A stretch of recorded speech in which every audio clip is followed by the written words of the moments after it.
Sweet sorrow, but goodbye. No, you can't! Charles and I would like to start over, so don't bother us. We don't want any more letters or phone calls. You're out of our lives now, Miriam.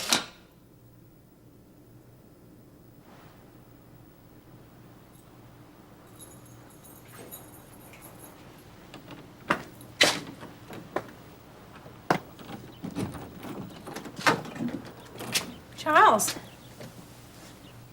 Well, how did the visit with Miriam go? Fine. Everything went just fine.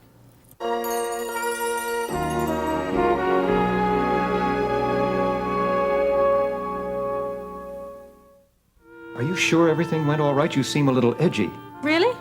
Nancy, what's going on? Oh, Charles, I'm just a bundle of nerves. After seeing Miriam like that, I don't know, it's too much for me. Well, I guess that's because you have a big heart. Charles, I know you're upset, too. The last thing you need is someone else to comfort. Well, what are we going to do? At least we have each other for support. Mm-hmm. And I'm glad about that. You know, Charles, those doctors and nurses at that hospital are no help. I mean, they don't really even care about her. What do you mean? Well, they've shoved her off in some dingy little room all by herself. The poor thing, if anything would happen, nobody would even know about it. Now, you holding something back from me? Did something happen? No, look, no. But I'll tell you this, Miriam did call the nurse and she wanted to see if she could have a drink. So we rang the bell and, gosh, it must have been 10 minutes before anyone came. Eventually, I had to go to the nurse's station myself. You know, I know it's minor, but suppose she had been really hurt and she needed help. Well, but what else can we do? I'm just afraid for her safety, Charles. But she's at the best facility in the area. Is she? I think she deserves better. I mean, they're not really helping her there. Well, what do you suggest? I think for the kind of special care and concern that she needs for her thing, I think a rehabilitation center would be the best. Do you mean an asylum? Now, Charles, it's not like that anymore. You know, Nancy, that is an option I will not even consider. Well, what are you achieving by keeping her at Kingsley General? I'm providing the medical assistance she needs. Well, it's more than physical, Charles. Drug dependence is psychological, too. They're not even touching on that there. Oh, Nancy, I can't bear the thought of Miriam being far away. I want her to be close by. Charles, I don't think you're being fair to Miriam. Every time she sees us, she realizes how ill she is, and that frustrates her. You know, we want to help her, but we're slowing down her recovery. I think it'd be best if she was far away from us. I know, but Nancy, those places are nightmares. They're filled with lunatics. Oh, no, they're not. They're filled with rich wives and old movie stars, that's all. No, I simply can't do that. I won't do that. I guess I was wrong about you, Charles. I thought you loved your daughter, but I can see by your actions that you obviously don't. Let me tell you, the minute he gave me that line, I made him pull off the rope and let me out. What a maroon. What an ignoramus. What a nimcow poop. You know, we have to get together and do this more often. Yeah. You bring the dope and I'll bring the jokes. I don't think I like that arrangement. I do. I don't like it at all. Mrs. Cummings. Is that who I think it is? Yep. Bye. Hi, Liz. Jenny came home a little while ago. Really? I didn't know she was gone. Jill, giving her that cigarette was not funny. What joint? I didn't give Jenny a joint. She must be pulling your leg. I'm afraid she wasn't. Donna must have given it to her. Which makes you just as responsible. It was only meant as a joke. Jill, this is the last straw. I refuse to take any more of this. What are you gonna do? Turn me in? I should.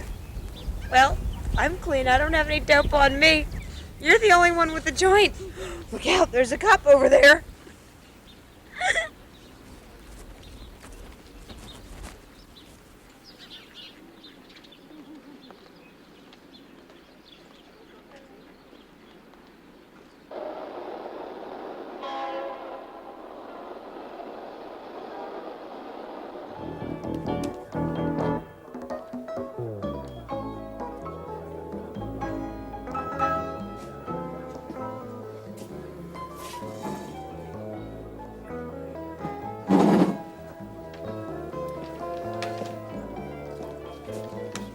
Come on, who are you trying to fool? I caught you looking at me when I came in. Who, me? Yes, you. Now, why would I do a thing like that? I don't know. You tell me. Did I say you could sit there? You sure did. The minute I came in the door. Oh, Gil Prescott. what? My name. You were just about to ask me, so I thought I'd save you the trouble. How thoughtful of you. Thank you, Miss Yes, Carter. Sheila Carter. you're fast. You're right.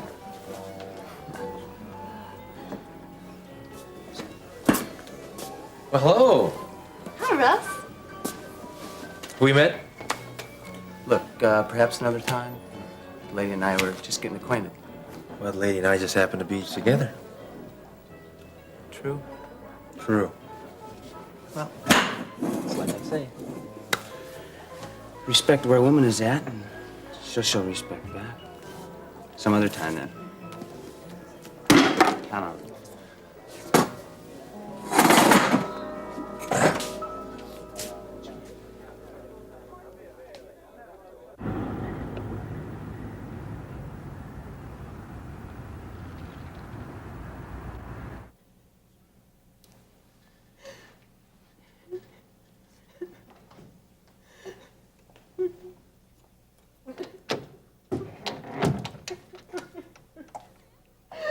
Miriam? Nancy! No, no. They've all left me. I'm all alone. Miriam. No! Please, let me help you. Nobody can help me now. Nobody can help me. No. Look at me. Look Let at go me. of me. Let Stop go it. of me. Look at me. Help me. Help me.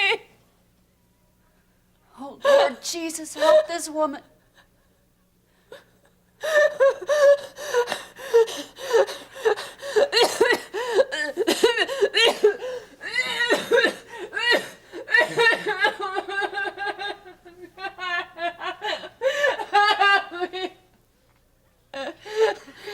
Miriam, look at me.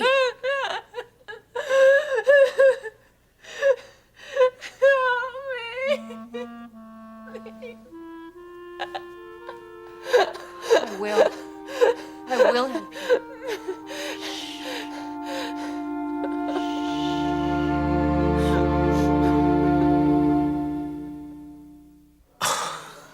Okay, I see. So this is what all this smiling was about. Why you're smiling so much, huh? I was just playing along with him. Well, what I saw was you making eyes at him. That's what seemed to be happening to me when I walked in and interrupted your little chat. Which you did with such determination, Russ. Or maybe I should say finesse. I noticed that. Did you also notice that I wasn't smiling at the time? Yes, I did. And it was all because of an innocent little chat. Over someone I don't even know or even care about knowing. So you were trying to tell me is that that this guy, whatever his name is, was trying to Gil. Oh, Gil. Oh. Well, Gil was just trying to be friendly. That's right. Well, I don't quite see it that way. Well, you should. Sheila, I think that it's time that we had a little talk. What about? Well, I guess that I'm kind of like a funny guy. When I make commitments to people, I'm very serious about them. And when I make a commitment, I expect the other person to be as serious about it as I am. Does that make any sense at all to you? Yes. Well, I guess what I'm trying to say is that as far as you and I are concerned, Sheila, you are not taking our commitment as seriously as I am. But I am, Russ. I take it very seriously. Well, then I would just prefer that you didn't see anyone else. Okay? I'll try. Good girl.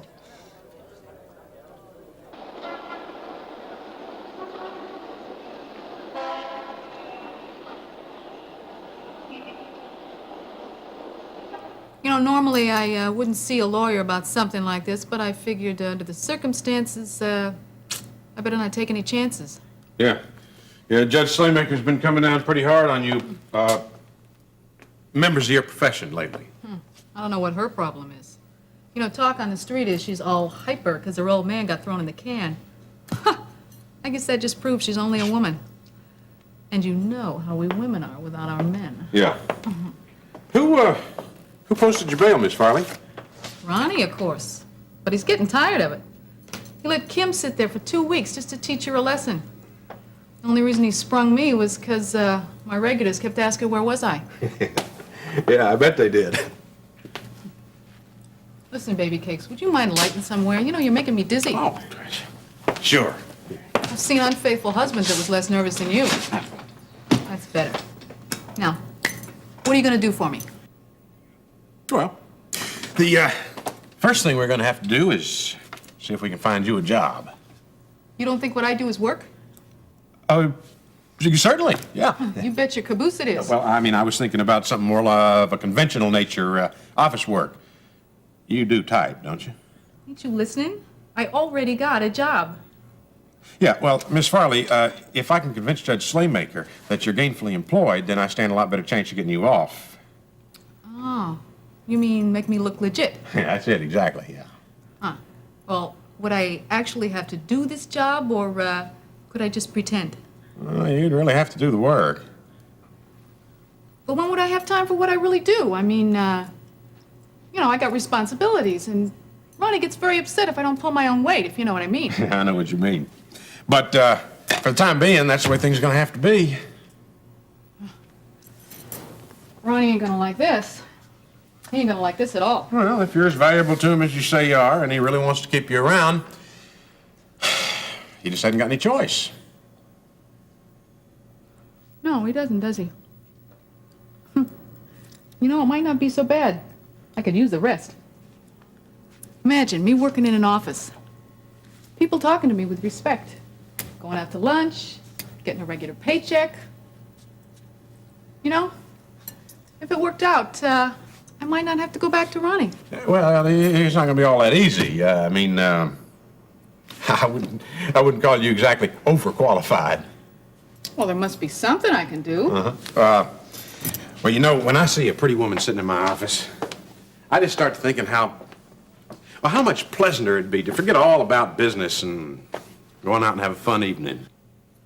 But I really want to talk about this some more. Like you said, maybe we can fix you up someplace where you wouldn't really have to do any work. Now, that's exactly what I got in mind. Yeah, now come on with me. After you get a couple of drinks, something to eat, I'm sure that you will see things my way.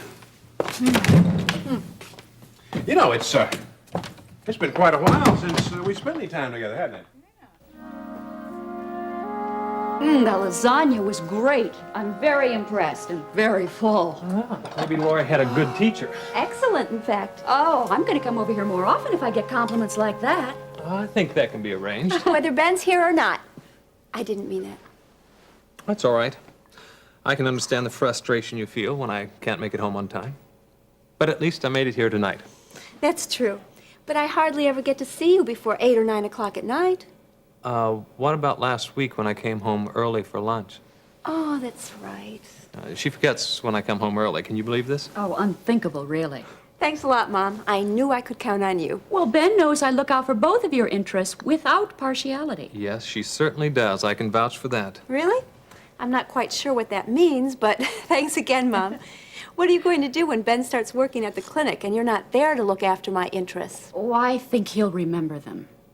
Yes, well, I think things may be a little more hectic than either one of us may anticipate, Laurie. Don't start talking like that already. You haven't even made the move yet. I think the two of you will make it through the adjustment. Well, with God's help, we will. After all, he's in charge of our lives. That's for sure.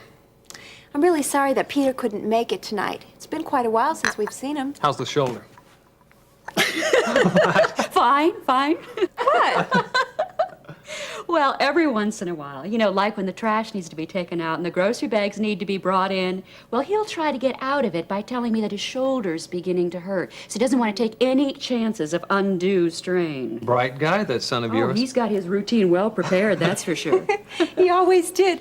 Remember when he broke the switch on the TV and then said he couldn't help it because his muscles were so strong? Oh, I sure do. You know, he was only 7. Pretty soon, Peter's going to be 18.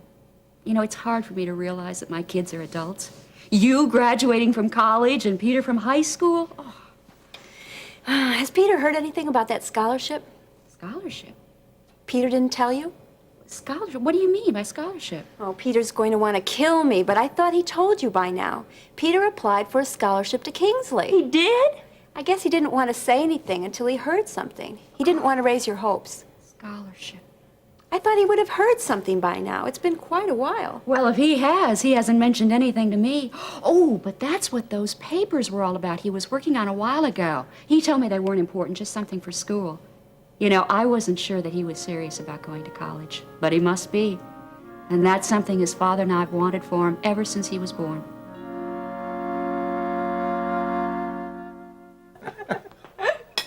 Well, did you notice what just happened? What? You've been laughing. I did? Well, that's the first real smile I've seen on your face in weeks. Well, I have you to thank for that. I don't know how you did it either. Well, I'm not going to tell you any of my tricks of the trade. Well, you just keep practicing with your usual expertise. Always. You know, it's amazing what some clean tablecloths and a few hanging plants can do for a place. What? Oh, a few years ago, this place was a real dive. Yeah, table for 2, waiter. Oh, no. What's the matter? No, don't look around, please. Don't be silly. Oh, for heaven's sake. Harold has no sense of propriety at all. The very idea of him bringing somebody like that here. Well, no one ever accused Harold of having too much I should class. say not. Just pretend you don't notice him. Well, that isn't my old cellmate. Act as if you don't know him. Is this your new sugar daddy? Charles! Hey, well, Charles, don't act like you don't know me. This particular moment, I sincerely wish I didn't. Well, I'd like to introduce to you Ms. Farley. Or, you already know her. Well, perhaps we could skip the introductions for the moment. Really, Harold, you have no sense of decency. Why don't you take your consort somewhere else? Well, you got yours here with you. Yeah, you can dress them up, baby cakes, but you can't hide what they are. At least I can get dressed up, huh? Yeah, Charles, I'm offended by your attitude. Now, my relationship with Miss Farley here is purely a professional one. Yeah, don't get cute with me, Trixie. You know, you're riding high right now, but the old guy here is too smart to fall for that for very long. The relationship Charles and I have is obviously beyond your comprehension. Oh, don't use them $2 words on me, honey. It all boils down to the same thing. Waiter, can you please find another table for this party? Preferably in the alley. Yes. It's your territory, and Hey, it's... hold it just a second. This party wishes to stay right where it's at. Maybe the two of you'd like to move, though. We are in the middle of dinner, Harold. I'm sorry, but there are no other tables available.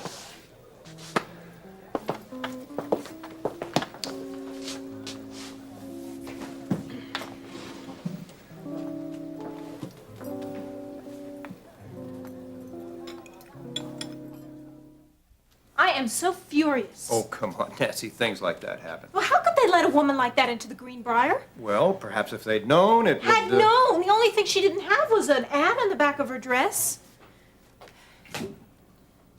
Charles, I thought you wanted a nightcap. Well, I changed my mind. It's late, and I think I ought to be getting back to the hotel. Oh, but Charles, I thought that perhaps you might stay the night. Well, no, not tonight. I have 3 meetings in the morning, and I want to make certain that I have time for Miriam. Oh, well, you know, I thought that you could leave from here at least. I might not want to go. But I wouldn't object. I know that. No, I can't. I've got a full schedule, and I want to make sure that I see Miriam. But I'd like it if you'd join me. All right? I'll call you first thing in the morning, and we could go together before I go to the office.